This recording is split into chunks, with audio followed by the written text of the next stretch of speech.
What did you come to talk to us about? It's sort of like a recalibration of step 5, embracing contrast with unconditional love. It feels like it's easier with material, but when it comes to people, when I put so much effort and care into someone, I would kind of like to keep them around a little bit, but then it just seems to flow in and out. But when I don't care about material, I couldn't care.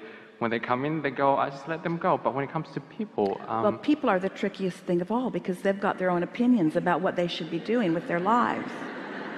It's just really annoying that they don't line up to serve you in the way they need to.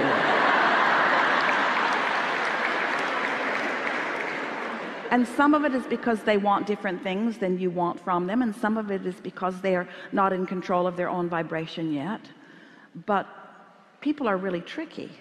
What you are best to do relative to people is just find a way of feeling good about what you're flowing to them, because if you are evaluating the conditions that they are flowing to you, you have no control of that. That's a cycle that you will never work your way out of. So when you said embracing the contrast, it kind of felt like embracing the part when I'm aware that I'm being a conditional lover, which means I understand that I want to be unconditional, but trying to stop the train sometimes it just adds momentum to the train. Now I want to embrace that contrast by go, oh well, I'm just gonna let it crash. Let us put just one little idea in this mix that is available to you all the time, but you haven't been receiving it. Oh, please. So we're just going to speak it to you in a see it, hear it, smell it, taste it, touch it way. We're going to put it in your ear so that you can contemplate it. But I'm ready. what if there's something that you want that's in your vortex, like the mastery of creation? What if there's something in your vortex that causes you to call someone to you who misbehaves? Ooh. I hear you. What if in them not jumping through the conditional hoops, wouldn't it be easy if everyone would just behave, and all you'd have to do is just observe their really good behavior and you could feel good all the time? Yeah.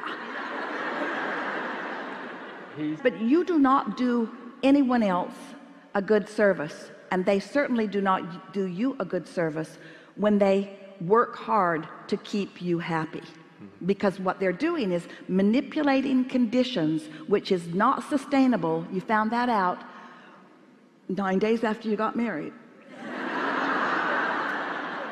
It's not sustainable. But if someone has the audacity to not conditionally try to please you, so that you have to discover how to hook up with something that does please you apart from them, now you can, in a short period of time, master what true alignment is.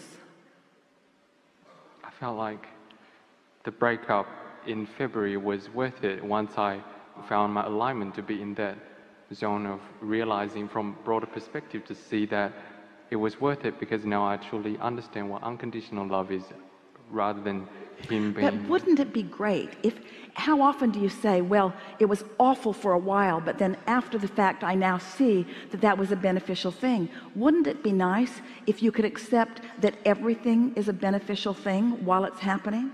Yeah. Because one of two things is happening. Either it's bringing you clarity, it's either enhancing your desire, or it's in this moment satisfying your desire. It's either making your desire grow, or it's fulfilling it right here and now. And we think we love you so much that you are dramatically underestimating the value of a growing desire. Growing desire doesn't feel good to you if you're not good at keeping up to speed with it, because your desire is growing and you're not, and your desire is growing and you're not, and your desire is growing and you're not, and your desire is growing and you're not. And we promise you your desire is growing. So your desire is growing, but you're focused upon a condition, and your desire is growing, you're focused on a condition, and your desire is growing and you're focused on a condition. And after a while, the tug of war is so strong within you that you just sort of give up, and then you close the gap just a little bit, sort of by default, almost like accidentally. And then you just keep repeating that cycle. But what if you could desire and recognize that no, it hasn't manifested, but it's in the process of becoming? And what if you could start looking for the juice of it now? What if you could accept